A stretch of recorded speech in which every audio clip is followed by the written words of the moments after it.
Hello friends, welcome to my channel Oxford education. আমার Oxford education YouTube চ্যানেলে তোমাদের সকলকে স্বাগত জানাই। আজকের এই ভিডিওতে আমি তোমাদের সাথে আলোচনা করব বিগত 12 বছরের আসা 1000টি হিস্ট্রি জিকে PYQ নিয়ে। এই প্রশ্নগুলো 2012 সাল থেকে 2024 সালে কোনো না কোনো সময় যে কোনো পরীক্ষায় এসেছে। যে সমস্ত পরীক্ষায় এই প্রশ্নগুলো এসেছে তা হলো SSC, WBP, KP, WBCS, SLST, MTS, food SI, clerkship এবং গ্রাম পঞ্চায়েত। এই সমস্ত পরীক্ষায় এই প্রশ্নগুলো কোনো না কোনো সময় এসে গেছে। আজকে টপ 100 MCQ নিয়ে সেট 1 আমি তোমাদের সাথে আলোচনা করব। এই প্রশ্নগুলোকে তোমরা খুব ভালোভাবে প্র্যাকটিস করবে। এই প্রশ্নগুলো খুব ভালোভাবে প্র্যাকটিস করলে তোমাদের আপকামিং যে পরীক্ষাগুলো আছে WBP, KP, WBCS, গ্রাম পঞ্চায়েত, ক্লার্কশিপ, এই সমস্ত পরীক্ষাগুলোতে তোমরা 80 থেকে 90% প্রশ্ন এখান থেকে কমন পেয়ে যাবে। টোটাল আমি তোমাদের সাথে 1000টি প্রশ্ন নিয়ে ডিসকাস করব আলাদা আলাদা সেটে। প্রতিদিন একটা করে সেট নিয়ে আসার চেষ্টা করব। তো বন্ধুরা, আর বেশি কিছু বলবো না। ভিডিওতে যাওয়ার আগে তোমাদের কাছে একটা ছোট্ট রিকোয়েস্ট থাকবে আমার, তোমরা যারা আমার এই চ্যানেল নতুন আছো বা প্রথমবার আমার এই ভিডিও দেখছো তারা অবশ্যই আমার এই চ্যানেলটাকে সাবস্ক্রাইব করে নাও এবং সাথে সাথে পাশে থাকা বেল আইকনটি ক্লিক করে অল নোটিফিকেশান অন করে রাখো, কারণ এর পরবর্তীকালে যে প্র্যাকটিস সেটগুলো আমি আপলোড করব সেগুলো সবার আগে দেখার জন্য। প্রতিটা প্র্যাকটিস সেটে 100টা করে প্রশ্ন নিয়ে আসার চেষ্টা করব আমি। তো চলো বন্ধুরা, যাওয়া যাক মূল প্রশ্নগুলিতে। প্রথম প্রশ্ন তোমরা স্ক্রিনে দেখতে পাচ্ছ যে বাংলার প্রথম নবাব কে ছিলেন। তো বাংলার প্রথম নবাব ছিলেন মুর্শিদ কুলি খান। এর সাথে প্রশ্নটা যদি এভাবে আসে যে বাংলার শেষ স্বাধীন নবাব কে ছিলেন, তাহলে উত্তর হয়ে যাবে নবাব সিরাজউদ্দৌলা। এইভাবে আর একটা প্রশ্ন আছে যে বাংলার শেষ স্বাধীন রাজা কে ছিলেন, তো উত্তর হয়ে যাবে লক্ষণ সেন। তাহলে 3টা প্রশ্ন হয়ে গেল এখানে। নেক্সট প্রশ্ন, ইংরেজরা দেওয়ানি লাভ করেন কবে? তো ইংরেজরা দেওয়ানি লাভ করেছিলেন 1765 খ্রিস্টাব্দে। পরের প্রশ্ন, নাদির শাহ কত সালে ভারত আক্রমণ করেন? নাদির শাহ ভারত আক্রমণ করেছিলেন 1739 খ্রিস্টাব্দে। সেই সময় ভারতের মুঘল সম্রাট কে ছিলেন? সেই সময় ভারতের মুঘল সম্রাট ছিলেন মোহাম্মদ শাহ। ঠিক আছে, নামটা মনে রাখবে। তার রাজত্বকাল ছিল 1719 থেকে 1749 খ্রিস্টাব্দ পর্যন্ত। নেক্সট প্রশ্ন, বিধবা বিবাহ আইন কবে পাশ হয়? এই বিধবা বিবাহ আইন পাশ হয়েছিল 1856 খ্রিস্টাব্দে। আমরা সকলে জানি যে ঈশ্বরচন্দ্র বিদ্যাসাগর এর দ্বারা এই বিধবা আইন পাস করা হয়েছিল এবং এর সাথে সেই সময় ভারতের যে গভর্নর জেনারেল ছিলেন তার নাম হচ্ছে লর্ড ক্যানিং। নেক্সট প্রশ্ন, সবে মুনিষে প্রজা মম, এটা কার উক্তি ছিল? এই উক্তিটা ছিল মহামতি অশোকের উক্তি ছিল।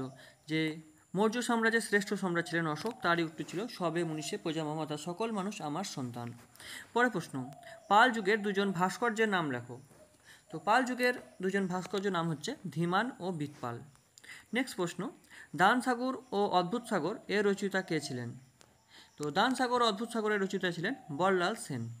সেন বংশের একজন নরপতি ছিলেন, তিনি রাজা ছিলেন। নেক্সট প্রশ্ন, মোহাম্মদ বিন তুগলকের পূর্বের নাম কী ছিল? তো মোহাম্মদ বিন তুগলকের পূর্বের নাম ছিল জুনাখা। তিনি সিংহাসনে বসেছিলেন 1325 খ্রিস্টাব্দে। এই 1325 খ্রিস্টাব্দ থেকে 1351 খ্রিস্টাব্দ পর্যন্ত তার রাজত্বকাল ছিল। তার রাজত্বকালে বিভিন্ন ঘটনা ঘটেছিল, তার মধ্যে মোস্ট ইম্পর্ট্যান্ট হচ্ছে তিনি দিল্লি থেকে দৌলতাবাদের রাজধানী স্থানান্তরিত করেছিলেন। নেক্সট প্রশ্ন, ভারত অভিযানের সময় মামুদের প্রতিদ্বন্দ্বী কে ছিলেন? তো ভারত অভিযানের সময় মামুদের প্রতিদ্বন্দ্বী ছিলেন আনন্দপাল। পরের প্রশ্ন, দিল্লি সুলতানি আমল কবে থেকে শুরু হয়েছিল? তো দিল্লি সুলতানি আমল শুরু হয়েছিল 1206 খ্রিস্টাব্দ থেকে। 1206 খ্রিস্টাব্দে এই দিল্লি সুলতানি আমল প্রথম শুরু করেছিলেন কুতুবউদ্দিন আইবক। তিনি ছিলেন দাস বংশের প্রথম সুলতান। তার রাজত্বকাল ছিল 1206 থেকে 1210 খ্রিস্টাব্দ পর্যন্ত। এরপর সিংহাসনে বসেছিলেন আরাম শাহ। তিনি 1 বছর রাজত্ব করেছিলেন। এরপর সিংহাসনে বসেছিলেন ইলতুৎমিশ। তার রাজত্বকাল ছিল 1210 থেকে 1236 খ্রিস্টাব্দ পর্যন্ত। পরের প্রশ্ন 11 নম্বর, তৈমুর লংয়ের ভারত আক্রমণের সময় ভারত সম্রাট কে ছিলেন? তো তৈমুর লং ভারত আক্রমণের সময় ভারত সম্রাট ছিলেন তুগলক বংশের শ্রেষ্ঠ সম্রাট নাসিরউদ্দিন মাহমুদ। তিনি কবে ভারত আক্রমণ করেছিলেন? তিনি ভারত আক্রমণ করেছিলেন 1398 খ্রিস্টাব্দে। নেক্সট প্রশ্ন, তুগলক বংশের শেষ সম্রাট পদ্মম কে ছিলেন? পদ্মম ছিলেন কৃষ্ণদেব রায়ের প্রধান সভাকবি এবং সর্বশ্রেষ্ঠ তেলুগু কবি। এই কৃষ্ণদেব রায় ছিলেন বিজয়নগর রাজ্যের যে 4টে বংশ ছিল সঙ্গম, শালুক, তুলুপ এবং আরকামেডু, সেই তুলুপ বংশের শ্রেষ্ঠ সম্রাট ছিলেন এই কৃষ্ণদেব রায়, শ্রেষ্ঠ রাজা ছিলেন। নেক্সট প্রশ্ন, বাবরের আসল নাম কী ছিল? তো তো বাবরের আসল নাম ছিল জহিরুদ্দিন মোহাম্মদ বাবর। এই বাবর ছিলেন ভারতের মুঘল সাম্রাজ্যের প্রতিষ্ঠাতা। তিনি 1526 খ্রিস্টাব্দে পানিপথের প্রথম যুদ্ধের মাধ্যমে ইব্রাহিম লোদিকে পরাজিত করে ভারতের মুঘল সাম্রাজ্য ভিত্তিপ্রস্তর স্থাপন করেছিলেন। নেক্সট প্রশ্ন, আকবরের আসল নাম কী ছিল? তো আকবরের আসল নাম ছিল জালালউদ্দিন আহমদ আকবর। এই আকবর ছিলেন ভারতের মুঘল সাম্রাজ্যের শ্রেষ্ঠ সম্রাট। তার রাজত্বকাল ছিল 1556 থেকে 1605 খ্রিস্টাব্দ পর্যন্ত। পরের প্রশ্ন, দ্বৈত শাসনের প্রবক্তা কে ছিলেন? দ্বৈত শাসনের প্রবক্তা ছিলেন লর্ড ক্লাইভ। নেক্সট প্রশ্ন, শাহজাহান ও ঔরঙ্গজেবের আমলে ভারতে আগত দুজন পর্যটকের নাম কী ছিল? তো শাহজাহানের আমলে এসেছিলেন বার্নিয়ে এবং ঔরঙ্গজেবের আমলে এসেছিলেন মানুচি। নেক্সট প্রশ্ন, কংগ্রেসের সভাপতি নির্বাচনে সুভাষচন্দ্র বসু কাকে পরাজিত করেছিলেন? তো সুভাষচন্দ্র বসু কংগ্রেসের সভাপতি নির্বাচনে পরাজিত করেছিলেন পট্টভী সীতারামাইয়াকে। সুভাষচন্দ্র বসু দুটি কংগ্রেসের অধিবেশনে সভাপতি করেছিলেন। একটা হচ্ছে 1938 খ্রিস্টাব্দে, এটা হচ্ছে হরিপুরা কংগ্রেস, আর একটা হচ্ছে 1939 খ্রিস্টাব্দে, এটা হচ্ছে ত্রিপুরী কংগ্রেসে। এই ত্রিপুরী কংগ্রেসে তিনি পট্টভী সীতারামাইয়াকে পরাজিত করেছিলেন এবং কিছুদিনের মধ্যে তিনি কংগ্রেস ত্যাগ করে ফরওয়ার্ড ব্লক নামক একটি নতুন দল গঠন করেছিলেন। পরের প্রশ্ন, দ্বিতীয় বিশ্বযুদ্ধের সময় জাপানের প্রধানমন্ত্রী কে ছিলেন? তো সেই সময় জাপানের প্রধানমন্ত্রী ছিলেন তেজো। নেক্সট প্রশ্ন, স্যার টমাস রো কার দরবারে এসেছিলেন? তো স্যার টমাস রো এসেছিলেন জাহাঙ্গীরের দরবারে। নেক্সট প্রশ্ন, গদর পার্টির প্রতিষ্ঠাতা কে ছিলেন? তো গদর পার্টির প্রতিষ্ঠাতা ছিলেন লালা হরদয়াল। পরের প্রশ্ন, হোম রুল আন্দোলনের প্রবক্তা কে ছিলেন? তো হোম রুল আন্দোলনের প্রবক্তা ছিলেন অ্যানি বাসান্ত। এছাড়াও এই হোম রুল আন্দোলনের সঙ্গে যুক্ত ছিলেন বাল গঙ্গাধর তিলক। তারা দুজনেই এই হোম রুল আন্দোলনের আদর্শ প্রচার করেছিলেন। এই হোম রুল আন্দোলন শুরু হয়েছিল 1916 খ্রিস্টাব্দে। নেক্সট প্রশ্ন, নব্যবঙ্গ আন্দোলনের প্রবক্তা কে ছিলেন? তো নব্যবঙ্গ আন্দোলনের প্রবক্তা ছিলেন ডিরিজিও, হেনরি লুই ভিভিয়ান ডিরিজিও। পরের প্রশ্ন, আজাদ হিন্দ ফৌজ কত সালে গঠিত হয়েছিল? তো আজাদ হিন্দ ফৌজ গঠিত হয়েছিল 1942 খ্রিস্টাব্দে। নেক্সট প্রশ্ন, আজাদ হিন্দ সরকার গঠন হয় কত সালে? আজাদ হিন্দ সরকার গঠন হয়েছিল 1943 সালের 21শে অক্টোবর। এই প্রশ্নটা আমি একটু বলে দিচ্ছি যে মহাত্মা গান্ধী কবে ডান্ডি অভিযান করেছিলেন বা ডান্ডিতে কবে পৌঁছেছিলেন? তো সঠিক উত্তর হয়ে যাবে 6 এপ্রিল 1930 খ্রিস্টাব্দে। তিনি যে ডান্ডি অভিযান করেছিলেন 12ই মার্চ, সেখান থেকে তিনি ডান্ডিতে পৌঁছেছিলেন 6 এপ্রিল 1930 খ্রিস্টাব্দে। পরের প্রশ্ন, জালিয়ানওয়ালাবাগের হত্যাকাণ্ড কবে ঘটে? জালিয়ানওয়ালাবাগের হত্যাকাণ্ড ঘটেছিল 1919 খ্রিস্টাব্দে। যে কুখ্যাত রাওলাট আইন জারি করেছিল সরকার, সেই রাওলাট আইনের প্রতিবাদে যে মানুষ প্রতিরোধ গড়ে তুলেছিল, সেখানে ইংরেজ সরকার গুলি চালিয়েছিল। তো সেখানে জালিয়ানওয়ালাবাগ হত্যাকাণ্ড ঘটেছিল। নেক্সট প্রশ্ন, সুভাষচন্দ্র বসু কবে ছদ্মবেশে ভারত পরিত্যাগ করেন? 17 জানুয়ারি 1941 খ্রিস্টাব্দে তিনি ভারত ত্যাগ করেছিলেন। পরের প্রশ্ন, ভারতের নৌ বিদ্রোহ কবে শুরু হয়েছিল? ভারতের নৌ বিদ্রোহ শুরু হয়েছিল 1946 সালের 18 ফেব্রুয়ারি। এই নৌ বিদ্রোহ যে জাহাজটার উপর শুরু হয়েছিল সেটা হচ্ছে, জাহাজটার নাম হচ্ছে তলোয়ার জাহাজ, ঠিক আছে, বোম্বাইতে শুরু হয়েছিল নৌ বিদ্রোহ। পরের প্রশ্ন, ভারতের রেলপথ নির্মাণের পথিকৃৎ কে ছিলেন?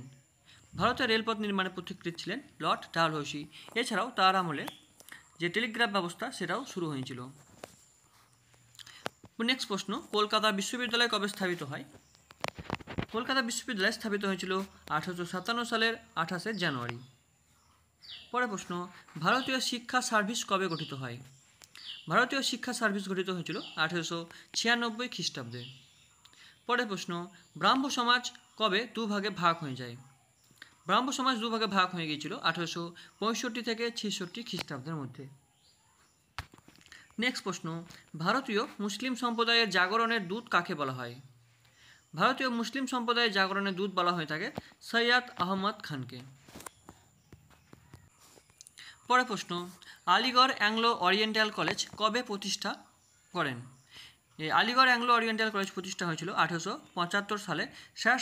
স্যার সৈয়দ আহমদ খান এই কলেজটা প্রতিষ্ঠা করেছিলেন। নেক্সট প্রশ্ন, 1857 সালের সিপাহী বিদ্রোহকে ভারতের প্রথম স্বাধীনতা সংগ্রাম বলে অভিহিত করেছেন কে? তো উত্তর হয়ে যাবে ভিডি সাভারকর, অর্থাৎ বিনায়ক দামোদর সাভারকর। পরের প্রশ্ন, কোন কংগ্রেস অধিবেশনের পর জিন্না কংগ্রেস ত্যাগ করেছিলেন? তো উত্তর হয়ে যাবে নাগপুর অধিবেশন 1920 খ্রিস্টাব্দে। এই অধিবেশনের পর জিন্না তিনি কংগ্রেস ত্যাগ করেছিলেন। পরের প্রশ্ন, মিরাত উল আকবরের সঙ্গে কার নাম জড়িত? এই মিরাত উল আকবরের সঙ্গে রাজা রামমোহনের নাম জড়িত। এই মিরাত উল আকবর ছিল একটা পত্রিকা, এটি পার্সি ভাষায় লেখা একটা রাজা রামমোহন রায়ের পত্রিকা। নেক্সট প্রশ্ন, ইস্ট ইন্ডিয়া কোম্পানিকে 1717 সালের ফরমান কে প্রদান করেছিলেন? তো 1717 সালে ইস্ট ইন্ডিয়া কোম্পানি ফরমান প্রদান করেছিলেন ফারুক সিয়ার। পরের প্রশ্ন, জেনারেল ডায়ারকে কে হত্যা করেন? তো জেনারেল ডায়ারকে হত্যা করেছিলেন উধম সিং। পরের প্রশ্ন, 1924 এর কংগ্রেস অধিবেশনে কে সভাপতিত্ব করেছিলেন? উত্তর হয়ে যাবে মহাত্মা গান্ধী। এই মহাত্মা গান্ধী একমাত্র ব্যক্তি যিনি কেবলমাত্র একটি মাত্র কংগ্রেসের অধিবেশনে সভাপতিত্ব করেছিলেন, সেটার নাম হচ্ছে বেলগাঁও। 1924 খ্রিস্টাব্দে এটাও পরীক্ষা অনেক সময় দিয়ে দেয় যে মহাত্মা গান্ধী কোন অধিবেশনে কংগ্রেসের সভাপতিত্ব করেছিলেন, উত্তর হয়ে যাবে বেলগাঁও, মনে রাখবে এটা। পরের প্রশ্ন, 1929 খ্রিস্টাব্দে খুদা ই খিদমতগার কে গঠন করেন? উত্তর হয়ে যাবে আব্দুল গাফর খান। খান আব্দুল গাফর খান তিনি খুদা ই খিদমতগার গঠন করেছিলেন। এছাড়াও তিনি যে লাল কোত্তা বাহিনী লাল ফৌজ তিনি গঠন করেছিলেন খান আব্দুল গাফর খান। 1930 খ্রিস্টাব্দে যখন আইন অমান্য আন্দোলন শুরু হয়েছিল তখন উত্তর পশ্চিম ভারতের গুরুত্বপূর্ণ ভূমিকা পালন করেছিলেন এই খান আব্দুল গাফর খান। নেক্সট প্রশ্ন, ব্রিটিশ ভারতের কোন অঞ্চলে প্রথম মিশনারি স্কুল স্থাপিত হয়? উত্তর হয়ে যাবে মাদ্রাজে। মাদ্রাজে প্রথম মিশনারি স্কুল স্থাপিত হয়েছিল। পরের প্রশ্ন, হর্ষবর্ধন কোথা থেকে কোথায় তার রাজধানী স্থানান্তরিত করেন? তো হর্ষবর্ধনের রাজধানী ছিল স্থানেশ্বর এবং স্থানেশ্বর থেকে তিনি কনৌজে রাজধানী স্থানান্তর করেছিলেন। নেক্সট প্রশ্ন, ইস্ট ইন্ডিয়া কোম্পানি গঠনের সময় কে ভারতের শাসক ছিলেন? ভেরি ভেরি ইম্পর্টেন্ট প্রশ্ন এটা, যে ইস্ট ইন্ডিয়া কোম্পানি গঠনের সময় ভারতের শাসক ছিলেন আকবর। ইস্ট ইন্ডিয়া কোম্পানি কবে গঠিত হয়েছিল? ইস্ট ইন্ডিয়া কোম্পানি গঠিত হয়েছিল 1600 খ্রিস্টাব্দে। ঠিক আছে, এটা মনে রাখবে। তো সেই সময় ভারতের যে মুঘল সম্রাট ছিলেন তার নাম হচ্ছে আকবর। তার রাজত্বকাল আমি একটু আগেই বলে দিয়েছি, তার রাজত্বকাল হচ্ছে 1556 থেকে 1605 খ্রিস্টাব্দ পর্যন্ত। পরের প্রশ্ন, 1857 সালে বিদ্রোহের সময় গভর্নর জেনারেল কে ছিলেন? সেই সময় গভর্নর জেনারেল ছিলেন লর্ড ক্যানিং। পরের প্রশ্ন, বৈদিক যুগের প্রথম কোন ধাতুর ব্যবহার প্রচলিত হয়েছিল? সেই বৈদিক যুগে প্রথম ধাতুর ব্যবহার ছিল সেটা হচ্ছে তামা। তামার ব্যবহার তারা প্রথম করেছিল। নেক্সট প্রশ্ন, গ্রিক বীর হারকিউলিস কার পুত্র ছিলেন? তো উত্তর হয়ে যাবে হারকিউলিসের পুত্র ছিলেন। নেক্সট প্রশ্ন, সিন্ধু সভ্যতায় পরিচিত লোথাল বন্দরটি কোন নদীর তীরে অবস্থিত? উত্তর হয়ে যাবে বুবুঙ্গা নদীর তীরে অবস্থিত। পরের প্রশ্ন, মুঘল সম্রাট মহামতি আকবরের সময়ে বাংলাদেশকে কী নামে ডাকা হতো? ভেরি ভেরি ইম্পর্টেন্ট প্রশ্ন, যে মুঘল সম্রাট আকবরের সময়ে বাংলাদেশকে কী নামে ডাকা হতো? উত্তর হয়ে যাবে সুবাহ ই বাংলাহ। ঠিক আছে, মনে রাখবে এটা। পরের প্রশ্ন, কোন গোষ্ঠী থেকে বাঙালি জাতির প্রধান অংশ গড়ে উঠেছিল? উত্তর হয়ে যাবে অস্ট্রিক গোষ্ঠী থেকে বাঙালি জাতি গড়ে উঠেছিল।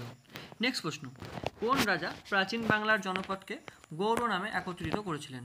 উত্তর হয়ে যাবে শশাঙ্ক। শশাঙ্ক তিনি ছিলেন গৌড়ের শাসক। তার রাজধানী ছিল কর্ণ সুবর্ণ, এটা মনে রাখবে। নেক্সট প্রশ্ন, প্রাচীন বাংলার ইতিহাসের শেষ হিন্দু রাজা কে ছিলেন? খুবই ভালো প্রশ্ন। এই প্রশ্নটা আমি প্রথমেই বললাম যে শেষ হিন্দু রাজা ছিলেন লক্ষণ সেন। পরের প্রশ্ন, কোন বাঙালি পণ্ডিত নালন্দা বিশ্ববিদ্যালয়ে অধ্যক্ষ ছিলেন? তো নালন্দা বিশ্ববিদ্যালয়ে অধ্যক্ষ ছিলেন শিলভদ্র। পরের প্রশ্ন, বিদিশা কোন রাজবংশের রাজধানী ছিল? তো বিদিশা ছিল শুঙ্গ রাজবংশের রাজধানী। এই শুঙ্গ রাজবংশের প্রতিষ্ঠা ছিলেন পশ্চিমিত্র শুঙ্গ। মৌর্য সাম্রাজ্যের পতনের পর বীরদত্তকে হত্যা করে পশ্চিমিত্র শুঙ্গ তিনি শুঙ্গ বংশের প্রতিষ্ঠা করেছিলেন। পরের প্রশ্ন, কৈবর্ত বিদ্রোহ কোন রাজার আমলে হয়েছিল? তো কৈবর্ত বিদ্রোহ হয়েছিল দ্বিতীয় মহিপালের আমলে। নেক্সট প্রশ্ন, ভারতে প্রথম বাজার নিয়ন্ত্রণ ব্যবস্থা কে চালু করেন? ভেরি ভেরি ইম্পর্টেন্ট প্রশ্ন এটা। ভারতে প্রথম বাজার দর নিয়ন্ত্রণ ব্যবস্থা চালু করেছিলেন আলাউদ্দিন খলজি। তিনি ছিলেন খলজি বংশের শেষ সুলতান। তার রাজত্বকাল ছিল 1296 থেকে 1316 খ্রিস্টাব্দ পর্যন্ত রাজত্বকাল ছিল। তিনি ছিলেন খলজি বংশের শ্রেষ্ঠ সুলতান আলাউদ্দিন খলজি। নেক্সট প্রশ্ন, আলেকজান্ডার ভারত আক্রমণ করলে কে তাকে স্বাগত জানান? তো তাকে স্বাগত জানাইছিল তক্ষশিলার রাজা অম্বি। পরের প্রশ্ন, আলেকজান্ডার কবে ভারত আক্রমণ করেছিলেন? তো আলেকজান্ডার ভারত আক্রমণ করেছিলেন খ্রিস্টপূর্ব 327 খ্রিস্টাব্দে খ্রিস্টপূর্বাব্দে। ঠিক আছে, এবং তিনি সিন্ধুর যে রাজা ছিলেন দাহির তাকে পরাজিত করেছিলেন। দাহির হবে না, এটা হবে পুরুগুপ্ত। ঠিক আছে, এটা হবে পুরুগুপ্ত। নেক্সট প্রশ্ন, মৌর্য বংশের পতনের পর কোন বংশের উদ্ভব হয়? একটু আগে বললাম যে মৌর্য বংশের পতনের পর উদ্ভব হয়েছিল শুঙ্গ বংশের। বাংলার কোন নবাব রাজধানী মুর্শিদাবাদ থেকে মুঙ্গেরে স্থানান্তরিত করেছিলেন? মুর্শিদাবাদ থেকে মুঙ্গেরে রাজধানী স্থানান্তরিত করেছিলেন মীর কাসিম। সমস্ত বিষয়ে তিনি ইংরেজদের দাদাগিরি তিনি মেনে নিতে পারেননি, এই জন্য তিনি তার রাজধানী মুর্শিদাবাদ থেকে মুঙ্গেরে স্থানান্তরিত করেছিলেন। পরে প্রশ্ন, নিমাই পণ্ডিত কার নিকট শিক্ষা লাভ করেন? উত্তর হয়ে যাবে শ্রী ঈশ্বর পুরীর নিকট তিনি শিক্ষা লাভ করেছিলেন। পরে প্রশ্ন, মীরার ভোজন কোন ভাষায় লেখা? তো মীরার ভোজন বজ্রবুলি ভাষায় লেখা। নেক্সট প্রশ্ন, মোহাম্মদ বিন তুগলক কোন নতুন মুদ্রা প্রবর্তন করেছিলেন? তো মোহাম্মদ বিন তুগলক যে নতুন মুদ্রা প্রবর্তন করেছেন তার নাম হচ্ছে দোকানি। নেক্সট প্রশ্ন, কোন সাম্রাজ্যের শাসক বর্গকে দেবদেবীর সাথে তুলনা করা হতো? উত্তর হয়ে যাবে গুপ্ত সাম্রাজ্য। পরে প্রশ্ন, মহেঞ্জোদারো নগরের অন্যতম আকর্ষণীয় বস্তু কী ছিল? মহেঞ্জোদারো নগরের আকর্ষণীয় বস্তু ছিল স্নানাগার। তার যে স্নানাগার ছিল সেটা হচ্ছে সবচেয়ে আকর্ষণীয় বস্তু। নেক্সট প্রশ্ন, হরপ্পার কোন জায়গায় একটি পত্রাশয় ছিল? হরপ্পায় পত্রাশয় ছিল লোথাল। এই লোথাল হচ্ছে ভারতের মানুষের তৈরি প্রথম প্রাচীন বন্দর। ঠিক আছে, লোথাল। এই লোথাল ভাগাবর নদীর তীরে অবস্থিত। নেক্সট প্রশ্ন, মানুষ যে যুগে পাথর ও তামার যন্ত্রপাতির ব্যবহার করত তার নাম কি? তার নাম হচ্ছে ধাতুর যুগ। পরের প্রশ্ন, কোন ভারতীয় শাসক রাষ্ট্রের খরচে হজ যাত্রার ব্যবস্থা করেন? তো উত্তর হয়ে যাবে আকবর। তিনি তার রাষ্ট্রের খরচে হজ যাত্রার ব্যবস্থা করেছিলেন। নেক্সট প্রশ্ন, কত খ্রিস্টাব্দে মহাত্মা গান্ধী দক্ষিণ আফ্রিকা থেকে ভারতে ফেরেন? তো মহাত্মা গান্ধী দক্ষিণ আফ্রিকা থেকে ভারতে ফিরেছিলেন 1914 খ্রিস্টাব্দে। পরের প্রশ্ন, কুতুবশাহী সাম্রাজ্যের প্রতিষ্ঠাতা কে ছিলেন? তো কুতুবশাহী সাম্রাজ্যের প্রতিষ্ঠাতা ছিলেন কুলি কুতুব শাহ। ঠিক আছে, এটা মনে রাখবে। নেক্সট প্রশ্ন, কোন রাজ্য জয়কে স্মরণীয় করে রাখার জন্য আকবর বুলন্দ দরওয়াজা নির্মাণ করেছিলেন? উত্তর হয়ে যাবে গুজরাট। তিনি 1572 খ্রিস্টাব্দে গুজরাট জয় করেছিলেন এবং এই জয়কে স্মরণীয় করে রাখার জন্য বুলন্দ দরওয়াজা নির্মাণ করেছিলেন। পরে প্রশ্ন, শের শাহের সমাধি কোথায় আছে? শের শাহ ছিলেন একজন সুরবংশের শাসক। তিনি হুমায়ুনকে দুটি যুদ্ধে পরাজিত করেছিলেন 1539 খ্রিস্টাব্দে এবং 1540 খ্রিস্টাব্দে চৌসা এবং বিলগ্রামের যুদ্ধে। ঠিক আছে, তো শের শাহ 1545 খ্রিস্টাব্দে তিনি একটা আকস্মিক বোমা বিস্ফোরণে মারা গিয়েছিলেন। তো তার সমাধি সাসারামে, বিহারের সাসারামে অবস্থিত আছে। নেক্সট প্রশ্ন, আগ্রা নগরের পত্তন করেন কোন সম্রাট? আগ্রা নগর, উত্তর হয়ে যাবে সিকান্দার লোদি। এই সিকান্দার লোদি ছিলেন লোদি বংশের দ্বিতীয় সুলতান। তিনি 1504 খ্রিস্টাব্দে এই আগ্রা নগরের পত্তন করেছিলেন। পরের প্রশ্ন, হায়দ্রাবাদের চার মিনার কে প্রতিষ্ঠা করেন? তো হায়দ্রাবাদের চার মিনার প্রতিষ্ঠা করেছিলেন কুলি কুতুব শাহ। নেক্সট প্রশ্ন, বাবর কোথা দিয়ে ভারতে প্রথম প্রবেশ করেন? উত্তর হয়ে যাবে পাঞ্জাবের মধ্য দিয়ে বাবর ভারতে প্রবেশ করেছিলেন। পরের প্রশ্ন, কোন মুঘল সম্রাট ইংরেজদের ভারতের সঙ্গে বাণিজ্যের অনুমতি দেন? উত্তর হয়ে যাবে জাহাঙ্গীর। তিনি ইংরেজদেরকে ভারতে বাণিজ্য করার জন্য অনুমতি দিয়েছিলেন। পরের প্রশ্ন, ভারতের প্রথম শ্রমিক সংগঠনের নাম কি? ভারতের প্রথম শ্রমিক সংগঠনের নাম হচ্ছে বোম্বে মিল হ্যান্ডস অ্যাসোসিয়েশন। পরের প্রশ্ন, কংগ্রেস সোশ্যালিস্ট পার্টি কে প্রতিষ্ঠা করেন? কংগ্রেস সোশ্যালিস্ট পার্টি প্রতিষ্ঠা করেছিলেন জয়প্রকাশ নারায়ণ ও আচার্য নরেন্দ্রদেব। এটা প্রতিষ্ঠিত হয়েছিল 1934 খ্রিস্টাব্দে। মনে রাখবে সালটা 1934 খ্রিস্টাব্দে। নেক্সট প্রশ্ন, সাম্প্রদায়িক বাটোয়ারা নীতি কে ঘোষণা করেন? তো সাম্প্রদায়িক বাটোয়ারা নীতি ঘোষণা করেছিলেন ব্রিটিশ প্রধানমন্ত্রী রামসে ম্যাকডোনাল্ডো। কবে ঘোষণা করেছিলেন? 1932 খ্রিস্টাব্দে তিনি এই নীতি ঘোষণা করেছিলেন। নেক্সট প্রশ্ন, গান্ধী আরউইন চুক্তি আর কি নামে পরিচিত? গান্ধী আরউইন চুক্তি দিল্লি চুক্তি নামে পরিচিত ছিল। এই গান্ধী আরউইন চুক্তি হয়েছিল 1932 খ্রিস্টাব্দে। নেক্সট প্রশ্ন, নিউ ইন্ডিয়া ও দি কমনওয়েলথ সংবাদপত্রের সম্পাদক কে ছিলেন? উত্তর হয়ে যাবে অ্যানি বেসান্ত। এই অ্যানি বেসান্ত তিনি হোম রুল লীগ আন্দোলনের সঙ্গে যুক্ত ছিলেন। এছাড়াও তিনি এই দুটি পত্রিকা সঙ্গে সম্পাদনা করেছিলেন নিউ ইন্ডিয়া এবং দ্য কমনওয়েলথ। নেক্সট প্রশ্ন, গান্ধী আরউইন চুক্তি কবে হয়েছিল? উত্তর হয়ে যাবে 1931 খ্রিস্টাব্দে 5ই মার্চ। পরের প্রশ্ন, হিন্দুস্তান সোশ্যালিস্ট রিপাবলিকান অ্যাসোসিয়েশন বিপ্লবী দলের প্রতিষ্ঠাতা কে ছিলেন? তো এই দলের প্রতিষ্ঠাতা ছিলেন ভগৎ সিং, মনে রাখবে ভগৎ সিং। পরের প্রশ্ন, চাপেকর ভ্রাতৃদ্বয় কারা ছিলেন? চাপেকর ভ্রাতৃদ্বয় ছিলেন দামোদর চাপেকর এবং বালকৃষ্ণ চাপেকর। তারা দুজনে চাপেকর ভ্রাতৃদ্বয় নামে পরিচিত ছিলেন। পরের প্রশ্ন, স্যার উইলিয়াম কার্জন উইলকে কে হত্যা করেন? তো তাকে হত্যা করেছিল মদনলাল ধিংরা। নেক্সট প্রশ্ন, the Indian or of independence এর রচয়িতা কে ছিলেন? এর রচয়িতা ছিলেন বিনায়ক দামোদর সাভারকর। পরের প্রশ্ন, ফ্রি ইন্ডিয়া সোসাইটি কে গঠন করেছিলেন? তো ফ্রি ইন্ডিয়া সোসাইটি গঠন করেছিলেন মাদাম কামা। পরের প্রশ্ন, কে ভারতের বিপ্লবীবাদের জননী নামে পরিচিত ছিলেন? তো উত্তর হয়ে যাবে মাদাম ভিকাজি রুস্তমজি কামা, অর্থাৎ মাদাম কামা। তিনি ভারতের বিপ্লবীবাদের জননী নামে পরিচিত ছিলেন। নেক্সট প্রশ্ন, শের ই পাঞ্জাব কাকে বলা হয়? শের ই পাঞ্জাব বলা হয় লালা লাজপত রায়কে বলা হয়। পরের প্রশ্ন, বন্দে মাতরম সঙ্গীতটি কোন পুস্তকের সঙ্গে অন্তর্ভুক্ত? উত্তর হয়ে যাবে আনন্দমঠের সঙ্গে সম্পর্কিত এই বন্দে মাতরম পুস্তকটি। পরের প্রশ্ন, এই আনন্দমঠের রচনা ছিলেন বঙ্কিমচন্দ্র চট্টোপাধ্যায়। ঠিক আছে, এটা মনে রাখবে। নেক্সট প্রশ্ন, ভারতের প্রথম সুতাকল কবে, কোথায়, কে স্থাপন করে? উত্তর হয়ে যাবে ওয়াইএসজি নানাভাই বোম্বাইতে 1853 খ্রিস্টাব্দে প্রথম সুতাকল স্থাপন করেছিলেন। পরের প্রশ্ন, ভারতীয় রেলপথের জনক কাকে বলা হয়? তো ভারতীয় রেলপথের জনক বলা হয় লর্ড ডালহৌসিকে। ভারতের প্রথম রেলপথ চালু হয়েছিল 1853 খ্রিস্টাব্দে। কোথায় চালু হয়েছিল? প্রথম রেলপথ চলেছিল বোম্বাই থেকে থানে পর্যন্ত। নেক্সট প্রশ্ন, কোন গভর্নর জেনারেল আমলে সিপাহী বিদ্রোহ হয়েছিল? উত্তর হয়ে যাবে লর্ড ক্যানিংয়ের আমলে প্রথম সিপাহী বিদ্রোহ হয়েছিল।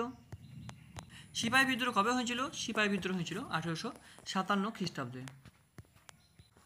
পরের প্রশ্ন, কোন পেশোয়া নানা সাহেব নামে পরিচিত ছিলেন? তো নানা সাহেব নামে পরিচিত ছিলেন বালাজি বাজিরাও। নেক্সট প্রশ্ন, শেষ পেশোয়া কে ছিলেন? তো শেষ পেশোয়া ছিলেন দ্বিতীয় বাজিরাও, মতান্তরে নানা সাহেব। নেক্সট প্রশ্ন, কোন মুঘল সম্রাটের আমলে নাদির শাহ ভারত আক্রমণ করেছিলেন? উত্তর হয়ে যাবে সম্রাট মোহাম্মদ শাহর আমলে তিনি ভারত আক্রমণ করেছিলেন 1739 খ্রিস্টাব্দে। পরের প্রশ্ন, ওয়াহাবি আন্দোলনের সাথে কার নাম জড়িত? তো ওয়াহাবি আন্দোলনের সঙ্গে শের সৈয়দ আহমদ খান শের সৈয়দ আহমদ খান এর নাম জড়িত ছিল ওয়াহাবি আন্দোলনের সাথে।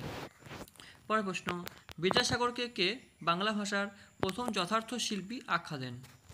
তো উত্তর হয়ে যাবে রবীন্দ্রনাথ ঠাকুর। তিনি বিদ্যাসাগরকে প্রথম বাংলা ভাষার যথার্থ শিল্পী আখ্যা দিয়েছিলেন। নেক্সট প্রশ্ন, রাজা রামমোহন রায়কে নবযুগের প্রবর্তক কে আখ্যা দেন? উত্তর হয়ে যাবে বিপিনচন্দ্র পাল। পরের প্রশ্ন, আধুনিক ভারতের পথিকৃৎ কাকে বলা হয়?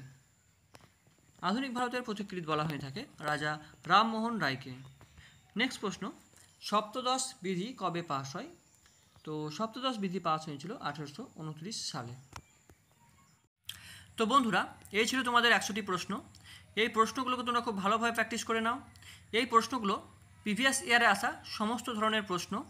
এই প্রশ্নগুলোকে ভালোভাবে প্র্যাকটিস করলে তোমাদের যে আপকামিং পরীক্ষাগুলো আছে, পিএসসি ক্লার্কশিপ, গ্রাম পঞ্চায়েত থেকে শুরু করে কলকাতা পুলিশ, ঠিক আছে, এই সমস্ত পরীক্ষাগুলোতে তোমরা এই প্রশ্নগুলো 80 থেকে 90% কমন পেয়ে যাবে। আমি যে 1000টি এমসিকিউ প্রশ্নের সিরিজ শুরু করেছিলাম, এটা ছিল তার পার্ট 1 ভিডিও। এর পরবর্তীকালে তোমরা আরও 9টি ভিডিও পেয়ে যাবে যেখানে 100টা করে প্রশ্ন থাকবে। আমি টোটাল 1000টি প্রশ্ন নিয়ে আসবো তোমাদের জন্য।